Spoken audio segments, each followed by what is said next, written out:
আসসালামু আলাইকুম ওরহমতুল্লাহি ওবারাকাতু। প্রিয় বন্ধুরা, আশা করি আল্লাহর রহমতে সকলে ভালো আছেন। আজকের ভিডিওতে আলোচনা করব স্ত্রীর কাছে স্বামীর 17টি হক, সংসারে শান্তি আনতে মেনে চলুন কথাগুলো। স্বামী স্ত্রী একে অপরের অঙ্গস্বরূপ, সুতরাং একে অপরের হকের প্রতি লক্ষ্য রাখবে, তাতেই দাম্পত্য জীবন সুখের হবে। আজ আমরা জেনে নেব ইসলামের দৃষ্টিতে স্ত্রীর কাছে থাকা স্বামীর 17টি হকের কথা।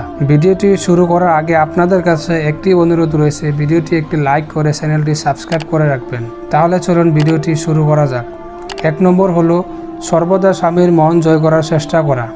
2 নম্বর, স্বামীর সাথে অসংযত আচরণ না করা, স্বামীকে কষ্ট না দেওয়া। 3 নম্বর হলো শরীয়তসম্মত প্রত্যেক কাজে স্বামীর আনুগত্য করা এবং শরীয়ত বিরোধী কাজে অপারগতা তুলে ধরা এবং স্বামীর সাথে নরম ভাষায় কথা বলা। 4 নম্বর হলো প্রয়োজনের অতিরিক্ত ভরণ পোষণ দাবি না করা।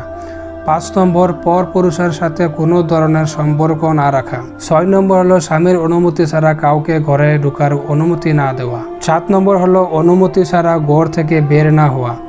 8 নম্বর হলো স্বামীর সম্পদ হেফাজত করা, অনুমতি ছাড়া সেখান থেকে কাউকে কোনো কিছু না দেওয়া। 9 নম্বর হলো স্বামীকে অসন্তুষ্ট করে অতিরিক্ত নফল নামাজে মশগুল না থাকা, অতিরিক্ত নফল রোজা না রাখা। 10 নম্বর হলো স্বামী মেলামেশার জন্য আহ্বান করলে শরীয়ত সম্মত কোনো ওজোর না থাকলে আপত্তি না করা। 11 নম্বর হলো স্বামীর আমানত হিসাবে নিজের ইজ্জত আবরু হেফাজত করা, কোনো ধরনের খেয়ানত না করা। 12 নম্বর হলো স্বামী দরিদ্র কিংবা অসুন্দর হওয়ার কারণে তাকে তুচ্ছ না করা। 13 নম্বর হলো স্বামীকে কোনো গুনাহের কাজ করতে দেখলে আদরের সাথে সম্মানের সাথে নরম মেজাজে তাকে বোঝানো এবং গুনাহের কাজ থেকে বিরত রাখা।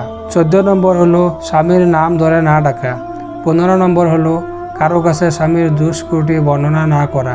16 নম্বর হলো শ্বশুর শাশুড়িকে সম্মানের পাত্র মন করা, তাদেরকে শ্রদ্ধা করা, জর্গা বিবাদ কিংবা অন্য কোনো উপায়ে কষ্ট না দেওয়া।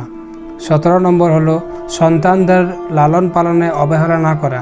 আল্লাহ তাআলা আমাদের মা বোন এবং সমাজের প্রত্যেকটি স্ত্রীকে দায়িত্বগুলো পালন করার জন্য তৌফিক দান করুন, আমিন। ভিডিওটি ভালো লাগলে লাইক করে দিবেন আর চ্যানেলটি সাবস্ক্রাইব করে দিবেন আর বন্ধুদের সাথে ভিডিওটি শেয়ার করে দিবেন।